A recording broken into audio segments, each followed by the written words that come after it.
बुलंदशहर से खबर इस बीच जहां पाकिस्तानी नागरिक वासिद गिरफ्तार किया गया है।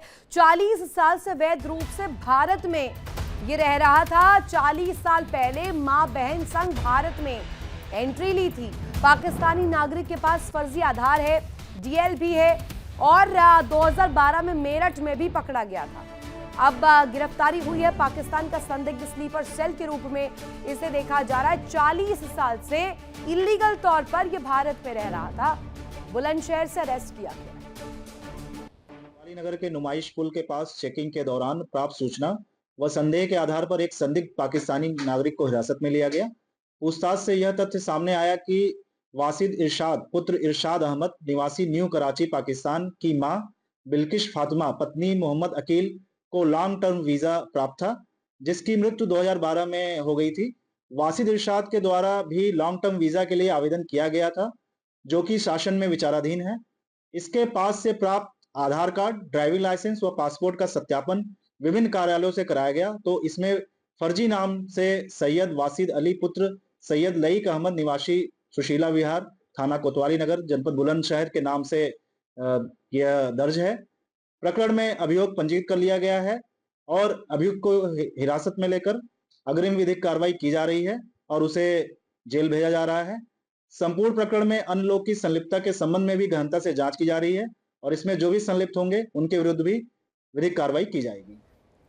और इसी खबर पर ज्यादा जानकारी देंगे हमारे साथ संवाददाता अनुज कनेक्ट है लगातार। अनुज, हम तस्वीर दिखा रहे हैं जहां बुलंदशहर से इस शख्स की गिरफ्तारी हुई है। 40 साल से लीगल तौर पर यहां रह रहा था।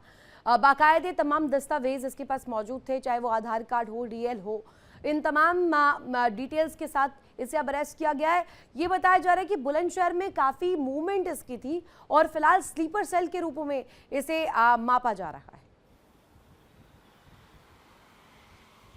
और निश्चित तौर पे लॉन्ग टर्म वीज़ा पे ही आया था। 2012 में इनकी जो माँ है बिल्किश, उसकी डेथ हो जाती है और उसके बाद ये लॉन्ग टर्म वीज़ा के लिए अप्लाई करता है। फिलहाल वो विचाराधीन रहता है और उसको देखिए, कुल मिला के देखा जाए तो सुरक्षा एजेंसियां हैं, LIU हैं और पुलिस महकमा लगातार इस तरह की निगरानी बढ़ाए रखते हैं कि कोई संदिग्ध व्यक्ति तो नहीं। और लगातार इसी क्रम में जब जैसे गिरफ्तारी हुई है तो वहाँ से खुलासे निकले कि 40 साल से यहाँ रह रहा था, पर इसका एजेंडा क्या था, कि क्या ये स्लीपर सेल की तरह था या कोई ये एजेंट है पाकिस्तान का जो यहाँ रहकर खुफिया जानकारी तो नहीं लीक कर रहा था। अब पुलिस उसको गिरफ्तार तो कर लिया, पर अब पुलिस इसे तफ्तीश करेगी और तफ्तीश में ही वो राज निकल के आएंगे कि आखिर ये क्या क्या जानकारी लीक की है और किनके लिए काम करता। क्योंकि पुलिस ने भी साफ तौर पे बाइट में भी बताया है कि कौन कौन इसके साथ संलिप्तता में होगा, उस पर कड़ी कार्रवाई की जाएगी, उन लोगों की भी अरेस्टिंग की जाएगी। क्योंकि कोई अकेले नहीं होगा, इसके साथ कोई और लोग भी जुड़े होंगे 40 सालों से। कि आखिर ये किस तरीके से उन हैंडलर्स के साथ कनेक्टेड था और क्या माध्यम था जिसके जरिए ये तमाम इंफॉर्मेशन वहां पर कन्वे किया करता था। बहुत शुक्रिया तमाम जानकारी साझा करने के लिए अनुज आपका। देखिए इंडिया डेली 24/7 अब आपकी स्मार्ट टीवी पर।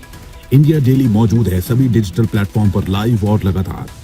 इंडिया डेली 24/7 हर दिन राष्ट्र को समर्पित।